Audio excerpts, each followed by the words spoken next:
A gente já falou um pouquinho dos clubes participantes, né? A relevância da premiação em cada um deles. Falou um pouco lá da experiência. Mas aí, você com essa cabeça de investidor, né? Que olha as coisas sempre como... Com... Tem aquela visão de negócio, né? Que saldo que você, aí com o chapéu de gestor da Outfield, você tira do que você tem visto nessas semanas? Lembrando, a gente está Uhum. ainda nas quartas de Antes das final. quartas de final.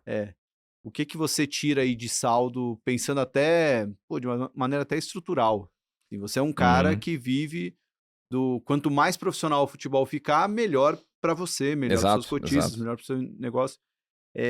O que você tira de saldo aí dessas semanas que você acompanhou esse Mundial de Clubes? Cara, o primeiro ponto muito legal pra gente aqui, futebol brasileiro, agora falando do nosso mercado local aqui, é que independente de você questionar se o europeu tá 50%, 70%, 100%, de fato, as duas grandes vitórias ou três, né, duas grandes vitórias e um bom jogo que o Brasil teve contra europeus, até agora, três vitórias, né, tô falando errado, porque foi Flamengo e Chelsea, Fluminense foi e Inter Inter e Botafogo e e PSG. Botafogo e PSG. Somados ao empate do Fluminense com o Borussia, são os 4 bons resultados que os brasileiros tiveram contra grandes clubes europeus, Uhum. inegável. Então tudo isso gerou no mínimo uma curiosidade muito grande em quem tá lá fora, e seja na Europa, Estados Unidos, México. Mas eu tive pessoas me mandando mensagem e trocando ideia, falando, cara, alguma coisa tá acontecendo na Liga Brasileira, porque antigamente vocês chegavam lá no Mundial em dezembro e tomavam espanco, né? E agora, por alguma razão, pode ser porque o europeu tá cansado, o europeu não tá levando a sério, o brasileiro tá no meio da temporada, tiveram todas as O- tentativas de justificar por que o Botafogo ganhou do PSG, porque... Era o pior PSG da história. Sendo que, né, na verdade, é o Não, tô melhor zoando, PSG da tô história, né? brincando. Mas é verdade, né? O nível de futebol do PSG hoje é altíssimo, né? O cara meteu 5-0 na final da Champions, né? Então, e o Botafogo vai lá um E mês quatro a depois, zero na estreia. vai lá depois e ganha o Botafogo, então é um resultado super relevante. Então, o primeiro ponto bem legal pra gente aqui no mercado brasileiro é isso. A gente chamou a atenção do mundo em relação ao fenômeno que está acontecendo no Brasil. Lembrando que a gente está aqui em 2025 vindo de um vento interessante do ponto de vista de mudança para o futebol brasileiro, né? Com a lei do mandante, a lei da SAF, a formação da liga, né, da LFU de um lado, da Libra do outro, que a gente espera que em breve resultem na unificação de uma liga única centralizada. Então, todos esses pequenos, grandes movimentos estruturais vão se somando, ao passo que você tem um resultado esportivo em nível global tão relevante, isso chama a atenção de vários investidores lá fora. A gente mesmo foi procurado por 2 grupos com quem a gente até então não tinha falado.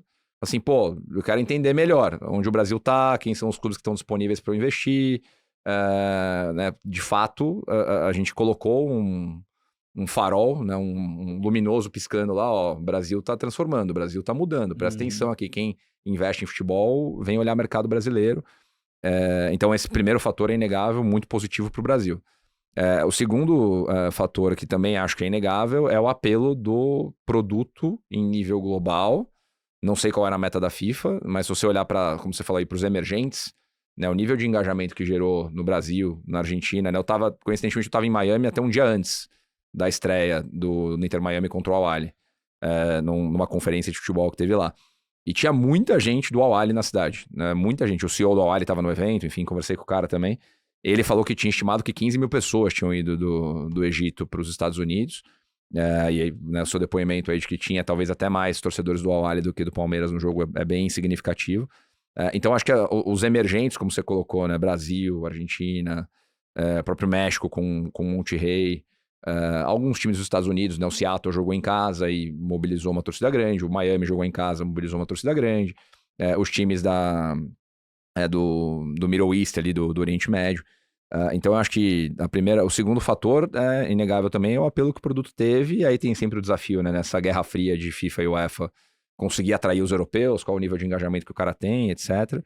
Mas até se falou, né, houve boatos aí que a própria FIFA já estava pensando em aumentar o número de clubes participantes, que não necessariamente ia ser mais um evento teste, agora é tudo boato, né, mas ia ser mais um Uhum. evento teste em países que vão sediar a Copa do Mundo, até o próprio atual presidente da CBF posicionou que o Brasil está aberto para ser país sede desse Mundial em 2029. Então, o segundo ponto temos um novo produto, né, ele está validado.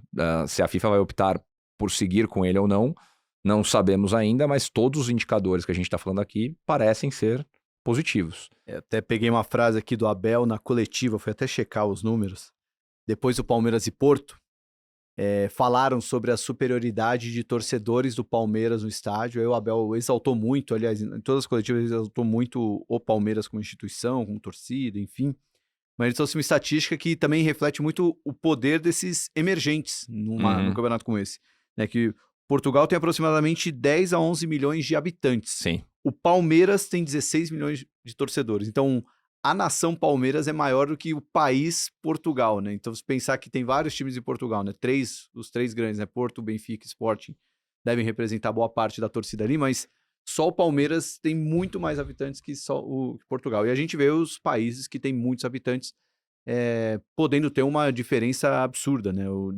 Em aspecto de aderência, o fanatismo, o dinheiro que você gasta, né? Bom para a economia do país, né? Exato. Não, e até do ponto de vista de engajamento, acho que um negócio interessante até, né, você como palmeirense possivelmente não viu isso, mas eu tava conversando com a turma lá no escritório e torcedores dos outros times, né? Se pegar o Santos, São Paulo, Corinthians, o Vasco, quem não foi tentar entender, foi, cara, mas como é que o time classificou, né? Aí foi voltar lá em 2020, quando começou a contar a história do ranking aqui da Conmebol e tal, e tinha São Paulino comemorando lá, porque no ranking hoje o Palmeiras é o primeiro, o São Paulo é o segundo.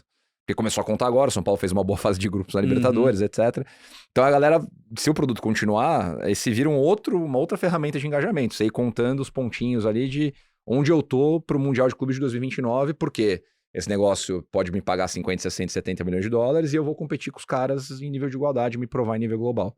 Então, surgiu um fato novo bem interessante. E você até falou disso do abrir os olhos para o Brasil, né? Você citou o Vasco e eu colocaria o Corinthians aí também. Dois times que têm o tamanho e a torcida para estar num evento como esse, mas hoje, financeiramente falando, estão bem distantes dos seus rivais, né? Se o Vasco já estava distante, agora Botafogo, Fluminense e Flamengo ganhando essa premiação, pode abrir ainda mais, e o Corinthians com todos os problemas financeiros que vem tendo. Por outro lado, abre uma oportunidade para alguém que, se tem alguém querendo olhar para o Brasil e falar, pô, aqui tem potencial. Tem um celeiro bom, tem duas blue chips num período bem complicado ali, que pode virar um produto no longo prazo. Né? E até o Thiago Leifert me mandaram um vídeo dele fazendo uma análise falando sobre, né, a relevância dessa injeção de capital nos clubes de futebol, né, que a FIFA está fazendo, e como isso cria disparidades, né, entre os mais fortes, mais endinheirados, e os menos fortes, menos endinheirados. Ele até usou um paralelo, ele falou, putz, no futebol de seleções, e é muito verdade, né? Não faz diferença se o país é mais rico ou mais pobre, porque o cara não pode contratar um jogador. O Cristiano Ronaldo não vai ser contratado para jogar no Brasil e vice-versa. Até tem as histórias de naturalização, mas é ínfimo perto do todo. No caso do futebol de clubes, quanto mais dinheiro você tem, mais poder de compra você tem, mais competitivo você vai ser se o dinheiro for bem alocado, né? Vamos chover uma olhada aqui para falar do Flamengo e do Palmeiras. Então, a partir do momento que o Palmeiras e o Flamengo já estão fortes e recebem uma injeção de capital de 150, 200, 250 milhões de reais, que com as gestões que eles têm vão ser bem alocados, a boca do jacaré pode começar a abrir mais. No caso do Botafogo, né, financeiramente é uma caixa preta, a gente não sabe o que acontece lá, então difícil para falar, mas no caso do Fluminense, o Fluminense ano passado, a gente fez a análise aqui, né, eles já tiveram 40, 45% de receita não recorrente baseada na venda dos atletas, né? Vende muito bem, vendeu o André e alguns outros jogadores. Esse ano já tinha feito a venda do Cauã Elias no começo do ano. Foi uma venda, se não me engano, de 120 milhões de reais. E agora ele põe em cima disso, mais arredondando aí, vai 180, 200 milhões de reais que ele já ganhou. Então, neste momento, o Fluminense já tem 25, 380 milhões de reais de receita não recorrente. O que quer dizer que, a provocação que eu quero deixar aqui é, para que o Fluminense vai usar todo esse recurso novo que está entrando? Será que ele vai usar isso para repagar dívida e desalavancar? Ou vai usar para continuar investindo em jogador e competir em pé de igualdade com Flamengo, Palmeiras, Red Bull Bragantino e outros que têm poder para investir? É um bom contexto para a gente analisar aí, para que o Fluminense vai usar essa injeção grande de capital que está entrando agora. Porque, com todo respeito ao Fluminense e aos torcedores, mas não é nem pelo quão longe está chegando, mas o quanto que representa financeiramente isso pro Fluminense, porque além do dinheiro que está entrando, pô, surgiu um jogador, John Arias, que já era um grande jogador, é o que eu ia falar mas agora. o quanto o Fluminense pagou por ele e o quanto esse cara deve estar valendo agora, embora pela idade, talvez ele não seja jogador de mercado europeu, já tá com 27 anos, Uhum. mas vale muito mais que aqueles 3 milhões de reais que o Fluminense pagou lá atrás Total. pra contratar E ele, no né? fim, esse é o outro fenômeno, né? Da valorização que os jogadores brasileiros vão ter saindo disso tudo, né? De você pegar algum scout, algum olheiro que viu o jogo do Botafogo com o PSG. Fala, putz, né? Tudo bem que o Igor Jesus já foi vendido, né? Os dois que foram melhores naquele jogo foram vendidos pro mesmo time, né? O Jair e o Igor Jesus lá pro Nottingham Forest. Uhum. Quem deve estar abrindo o sorriso aqui é o grego, né? O Marinakis, que comprou os dois jogadores Aham. por um valor que hoje você pode achar que tá abaixo do que eles deveriam valer. No caso do Fluminense, você tem esse efeito de valorização. Então, pô, o Arias, que muita gente tá dizendo aí que é o melhor jogador do torneio até agora, quanto que vale o Arias agora, que pode somar para essa receita não recorrente que a gente acabou de falar aqui. Quanto vale um Hércules, que fez um baita segundo tempo lá contra a Inter de Milão, fez o gol no final do jogo, que o Fluminense comprou do Fortaleza no começo do ano. E é um cara que já vai se valorizar muito, então tem esse efeito secundário também. Tem aquele menino lá também no gol, o Fábio. Aquele menino. Incrível, 44 anos que esse cara tá fazendo, né? Absurdo. Bom, muito legal. Como um amante do futebol, acho muito legal também o tapa de pelica que os brasileiros deram em alguns Sim. times europeus. Acho que... Tirando o sarro do Neuer depois também mas ali também, eu acho que Faz parte. O ponto principal ali é que, assim, eu lembro muito bem, porque eu tava lá, né, e vendo aquela tensão da estreia de caramba, a gente vai jogar com o Porto e, meu, vai ser muito difícil. O Palmeiras conseguiu jogar de igual para igual, em alguns momentos melhor, teve aqueles lances que a bola não entrou, aquelas 3 bolas seguidas. Deveria ter ganho o jogo, né?